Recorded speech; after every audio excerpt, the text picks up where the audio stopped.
comenzar el tema número 5, flujo dentro de ductos. El material sigue estando basado en el libro de White. En el año 2003, el libro se acompañaba por una guía de estudio que no le escribía él, le escribía alguien más. Y este es como una traducción y edición de esa guía de estudio. Una lástima que no llegara al idioma castellano. sí, no, y además, más que apareció ese año, yo no la volví a ver, no, nunca. Y ya está ocurrido más de 20 años, ¿no? Ok, este tópico también lo llaman en algunos textos flujos internos. Como hemos dicho, cuando aparecieron las pérdidas y definimos el coeficiente de pérdidas, ese valor hasta ahora ha sido dado. También en algunos casos sencillamente se despreciaban las pérdidas. De tal manera que hasta ahora ha sido relativamente sencillo evaluar las pérdidas. Si yo conozco la velocidad que circula por el sistema, accesorios, tuberías, la multiplico por la energía cinética correspondiente a dicha velocidad y eso nos da las pérdidas. Este valor K usualmente es producto de experimentos. En muy pocas ocasiones se puede hacer un razonamiento de cuánto vale K. Uno de esos casos, por cierto, es cuando una tubería descarga un tanque. Entonces la velocidad que tiene la corriente se va a disipar. Y está claro que lo que se perdió fue la energía cinética. Se perdió, ¿no? Quedó almacenada en el fluido, pero en un formato, en una manera que a nosotros no nos parece útil. Y por eso se cataloga de pérdida. Entonces allí vale K igual 1. Pero casi todos los valores de K que nos conseguimos en la literatura son productos de experimentos. Estas pérdidas en general dependen de si el flujo es laminar o es turbulento. Y es conveniente que enfaticemos que un flujo laminar sí puede ser estrictamente hablando permanente o no permanente. Si yo mido la velocidad en un sitio de un flujo laminar y el flujo es permanente, la señal, supongamos que es un artefacto o un sistema de medición electrónico, va a ser una constante. Pero si el flujo es turbulento, aún con un caudal constante, hay cambios de velocidad en un punto respecto al tiempo. Por ejemplo, puede ocurrir algo como esto. La velocidad se mantiene constante por una buena parte de un tramo, pero de pronto hay como un desorden que, así como se genera introspectivamente, es amortiguado también introspectivamente. ¿Ok? Entonces estos son como estallidos de turbulencia. Pero si el flujo es turbulento a plenitud, ocurre algo como esto en un caso donde el caudal o el flujo de masa sea constante con el tiempo. Entonces fíjense, parece casi un contrasentido que yo pueda recoger, si es una tubería, al final de la misma, cada segundo la misma cantidad de líquido. Pero yo pongo un medidor en el punto de esa corriente y veo que la velocidad no es constante. Sin embargo, si el flujo de masa o el caudal es constante, ocurre algo como esto. Aquí es obvio que hay un valor medio que sí es constante y la velocidad cambia alrededor de ese valor medio. A veces más alta, a veces es más baja. Ahora, lo importante es que esto que se observa en la dirección principal de la corriente, también se observa en otras direcciones, donde no hay flujo grueso.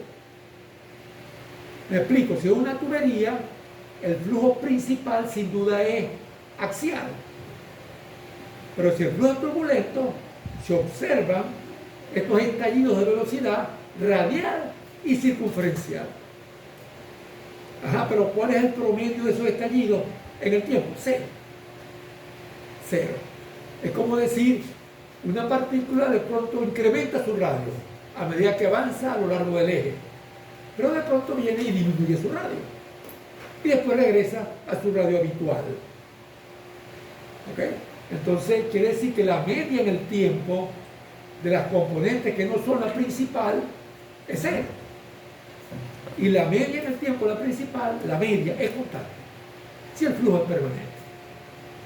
Pero estrictamente hablando, todo flujo turbulento es no permanente. Por eso, leo aquí, flujo laminar permanente. ¿Qué significa? Velocidad local U constante en el tiempo, como esto. Cualquier perturbación natural es leve, es amortiguada rápidamente.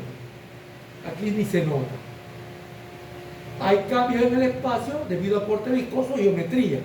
Bueno, si el conducto converge, la velocidad va a aumentar en el tiempo, en la distancia. ¿Ok? Y si hay efectos viscosos apreciables, hay un perfil de velocidad. Pero eso no cambia en el tiempo.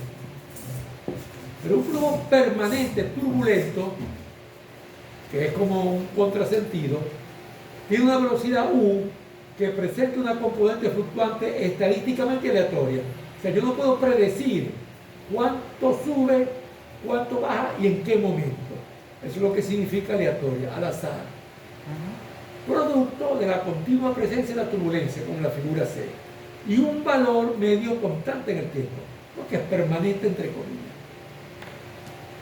La transición presenta estallidos intermitentes de turbulencia. Entonces, esta es la velocidad en un punto, repito. Entonces, en ese punto, al mirar un tramo, un lapso en el tiempo, en buena parte de ese lapso la velocidad permanece constante, pero de pronto viene y varía aleatoriamente en el tiempo. Esto es lo que ocurre. Esto es lo que ocurre. O sea, eso se mide porque hay instrumentos que son muy sensibles y se puede detectar hasta estas variaciones que son usualmente leves y muy rápidas, lo cual las hace difícil de medir en los dos sentidos. Si algo cambia poco y rápidamente, nuestros sentidos tienen dificultad en detectar ese cambio. Pero pues si es un ruido, bueno, nosotros no podemos detectar los picos y los valles de ese ruido, nuestros oídos no dan para atrás, por mencionar un ejemplo. Ok.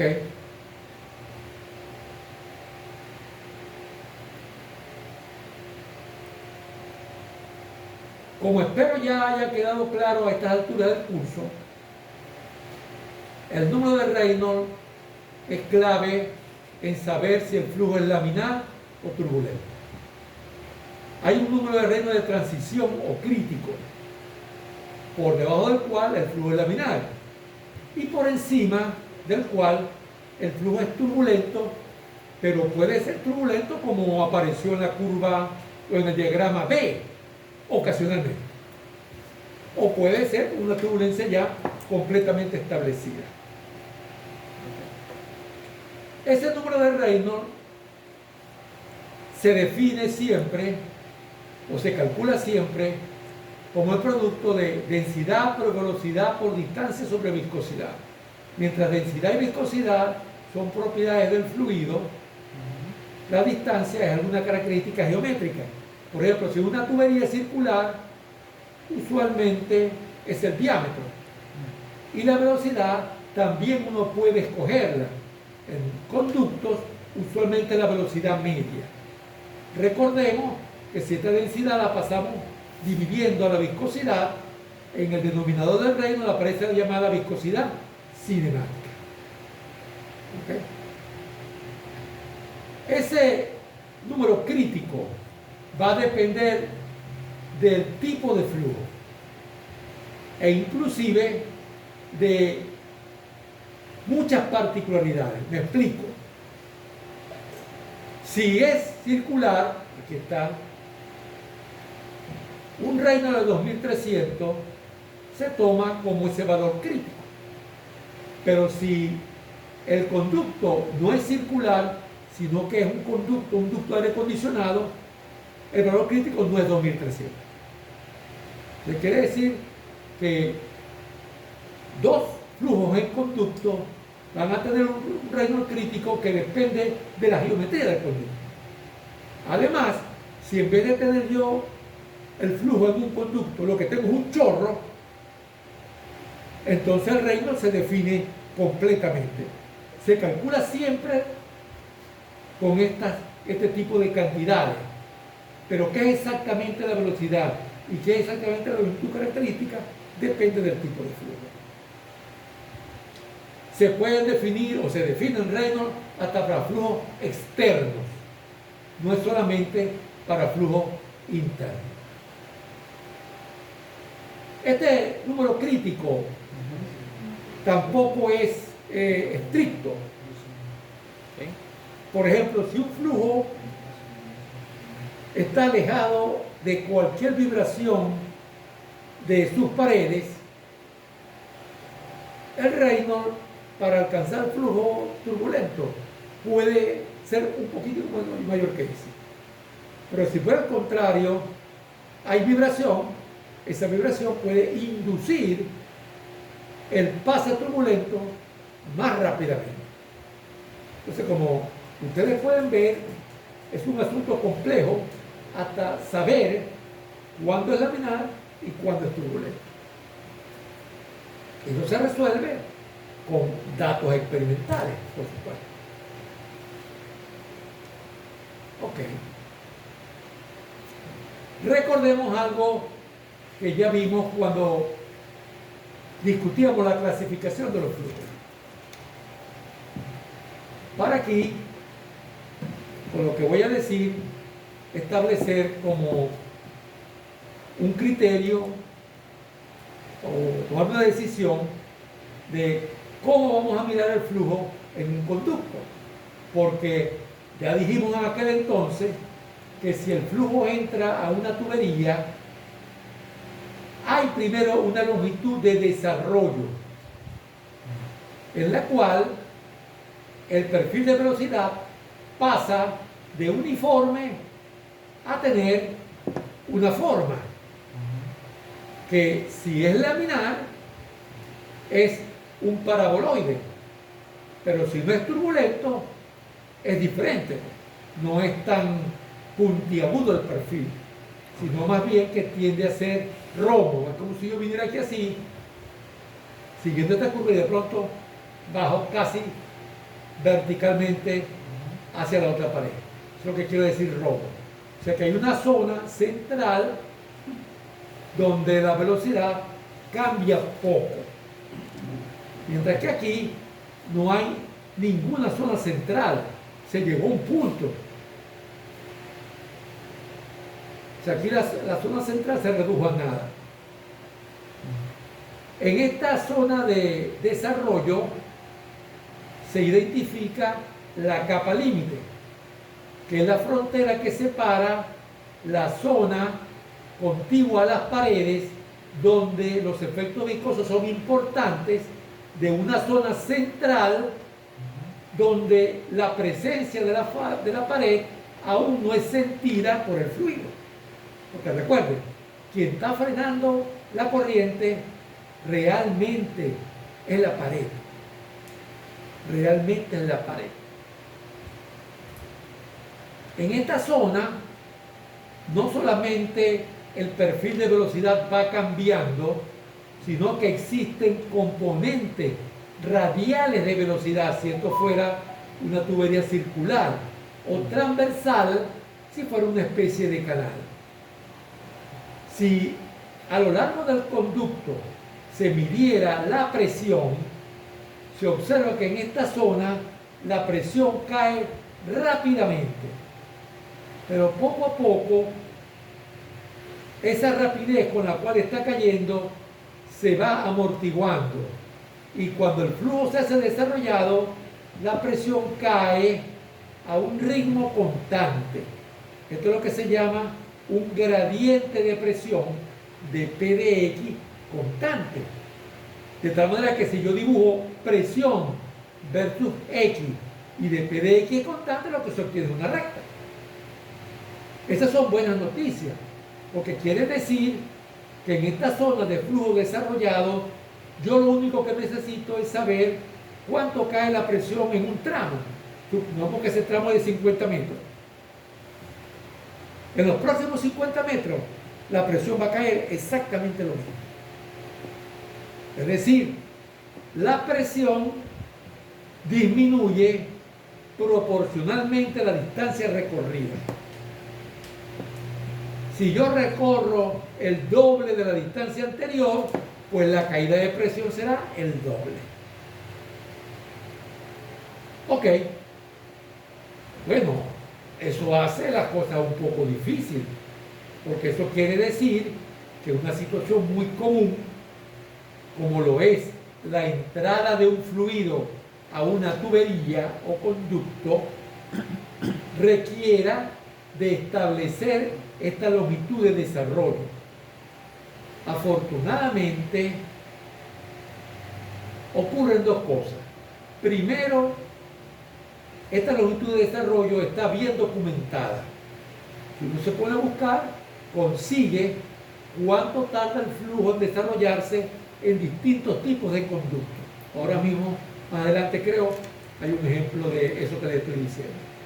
Pero más importante que eso, resulta que esta longitud de entrada, esta longitud de flujo en desarrollo, usualmente es pequeña frente a la longitud usual de las tuberías. Es como para decir, en un oleoducto, en un acueducto, en un gasoducto, que por lo menos son decenas o centenares de metros y a veces kilómetros, esa longitud de desarrollo va a ser insignificante. Entonces, ¿qué es lo que se hace? Se trabaja la tubería desde su entrada como si fuese flujo completamente desarrollado. O sea, no vale la pena invertir tiempo y esfuerzo en calcular lo que aquí realmente ocurre. Esto lo muestra clarito, ¿ves? Lo que realmente ocurre es esto, lo que está la curva llena. Y luego este es el ritmo de caída de la presión cuando el flujo está desarrollado. Si yo obvio esto y todo lo trato como si fuera flujo desarrollado, es como si esta línea yo la extendiera hasta aquí. Pues obviamente se comete un error. ¿Ok? Pero esta línea cae, cae, cae, mientras esta tubería sigue y sigue. Entonces esta caída, que es un error, porque no lo estamos calculando, se hace insignificante frente a la caída total. Eso es lo que usualmente se hace. O sea, profe, una tubería, si la tubería es más larga, ¿verdad? La presión es más baja. Si la tubería es más larga, La presión es más baja. claro, por O supuesto. sea, ahí en ese caso sí Por es que... supuesto. Por eso hemos comentado que en algunos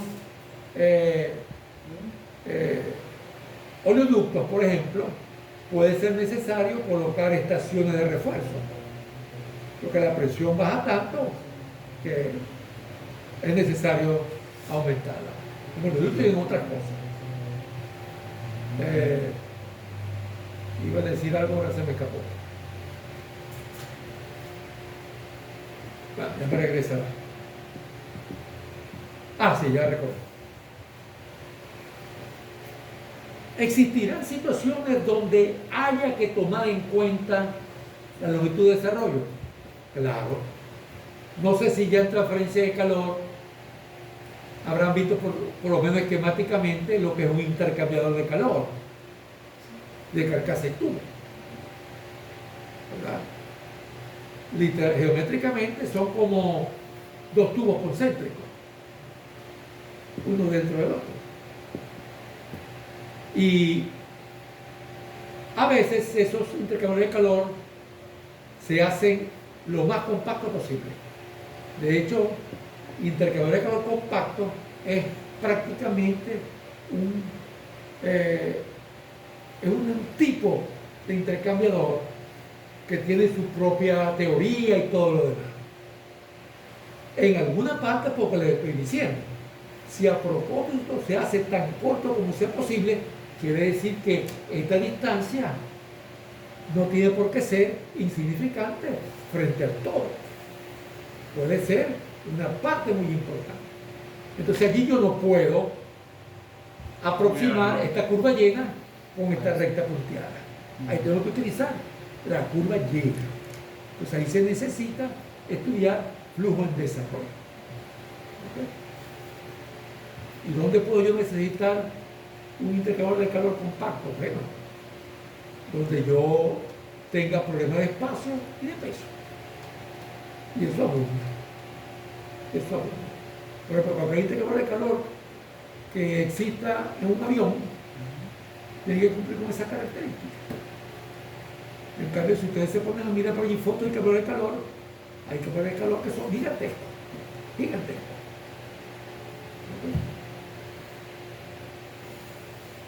Aquí está. Si son tuberías circulares, los experimentos muestran que la longitud de desarrollo normalizada con respecto al diámetro interno de la tubería llega a ser 6 centésimas del número de Reynolds. Y si es flujo turbulento,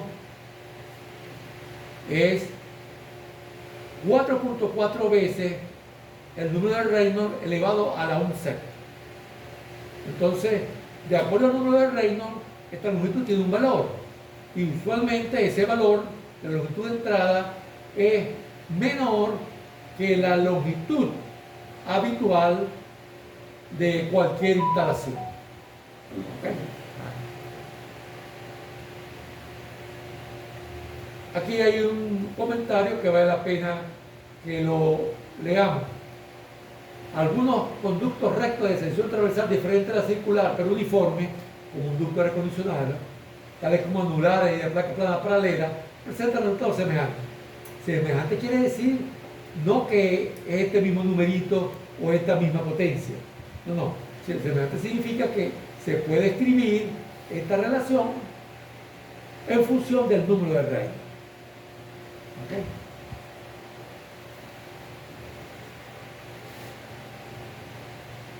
Nuestro principal interés va a ser flujo completamente desarrollado en una tubería circular, permanente, incompresible y newtoniano. Fíjense todo lo que hay. Permanente, incompresible, newtoniano, laminar y completamente desarrollado. Se puede demostrar, más adelante vamos a ver, no creo que sea hoy, vamos a revisar rápidamente el procedimiento para llegar a esta expresión. Se puede demostrar que el perfil de velocidad en una tubería con estas características viene dado por esta relación.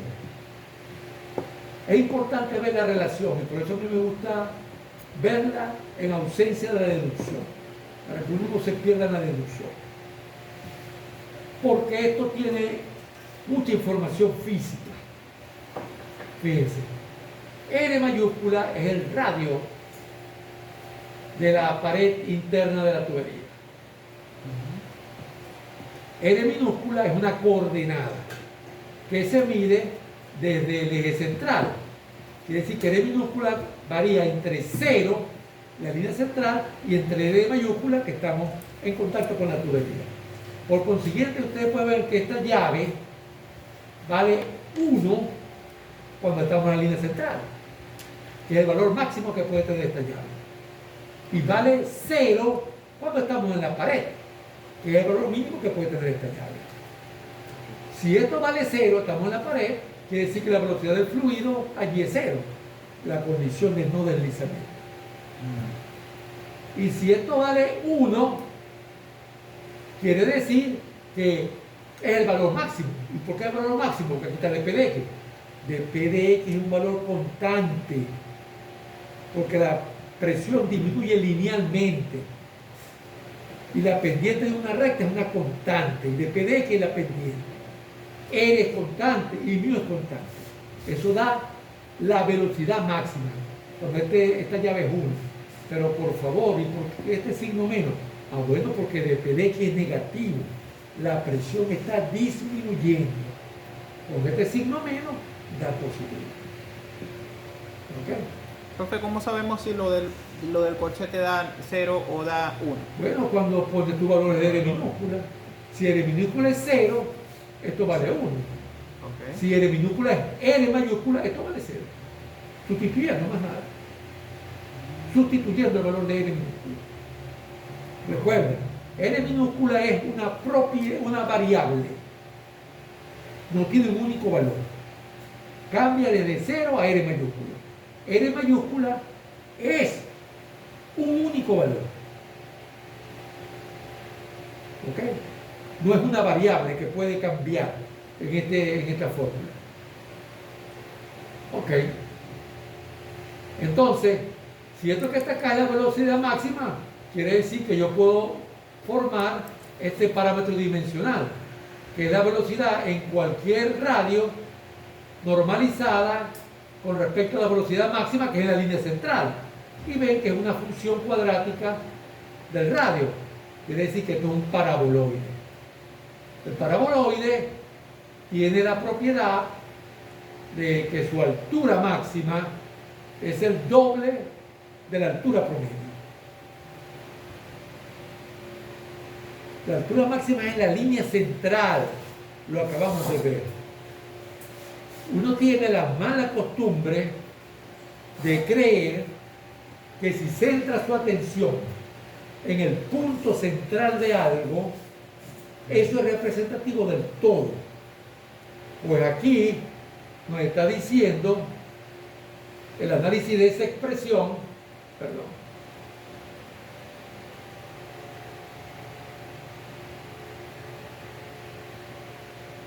que si yo miro aquí la línea central,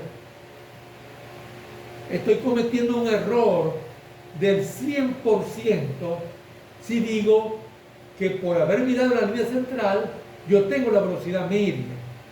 No, ahí lo que tengo es la velocidad máxima y ese es el doble de la media. Error 100%. Si es laminar. Si es turbulento, no, porque dijimos, no tengo ahí a mano una figurita, debería tenerla para mostrar que un perfil turbulento luce como esto, exagerado. ¿Ves? Cae al principio, pero luego hay una zona que es prácticamente constante. Prácticamente, no como aquí, que aquí es constante. Porque aquí es constante porque esta zona está fuera de la capa límite y la fricción no la ha logrado retrasar. Por eso esa zona se va haciendo cada vez más pequeña. La fricción se esparce por todo el conducto. Y cuando la fricción llega a la línea central, ya le hizo todo lo que le podía hacer a la velocidad. Y por eso la velocidad de ahí en adelante no cambia nada. Pero si la fricción ya le hizo toda la velocidad, ¿con quién la va a agarrar entonces después? Con una que ya le venía haciendo su trabajito, la presión. De ahí en adelante se concentra en la presión. Todo el efecto de la fricción es en que la presión siga cayendo y cayendo y cayendo y cayendo. En esta zona de desarrollo, la fricción transformó el perfil de velocidad y le dio duro a la presión, pero bien duro. Profe, en el laminar podemos decir que la velocidad máxima está en el centro, ¿verdad? En el laminar y el turbulento también. En el turbulento donde no varía casi. Varía poco. No es que no varía casi, sí varía, pero poco. Ok. Entonces hay un núcleo turbulento Ujú. donde la velocidad varía poco. Esto no es lo mismo que este núcleo que es no viscoso, porque todavía los efectos viscosos no han podido llegar allí. Recuerdo, los efectos viscosos son como el calor, son fenómenos difusivos y como tal se propagan a un cierto ritmo. ¿Ves? Si tenemos una barra y en una esquina de la barra nosotros la calentamos, en la otra esquina no inmediatamente nos vamos a sentir un gran aumento de temperatura, ¿verdad? Pero si yo espero suficiente, toda la barra se va a poner Caliente. al rojo vivo.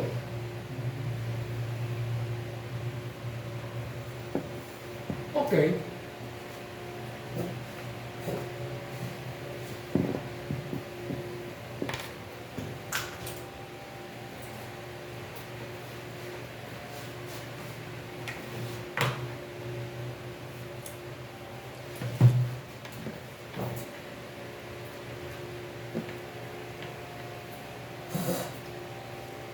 Aquí nos recuerdan que para llegar al caudal que circula por un conducto, justamente lo único que tenemos que hacer es multiplicar el área de flujo por esa velocidad promedio. ¿Ok? Entonces, a manera de resumen, si el flujo es laminar y se dan todas las otras condiciones que revisé, pero aquí subrayé laminar, que es importante. Recuerden, nosotros primero miramos el caso más sencillo, que es laminar, y luego tratamos de ver qué le hace la turbulencia a lo que el modelo laminar dice. Entonces, el perfil de velocidad es parabólico.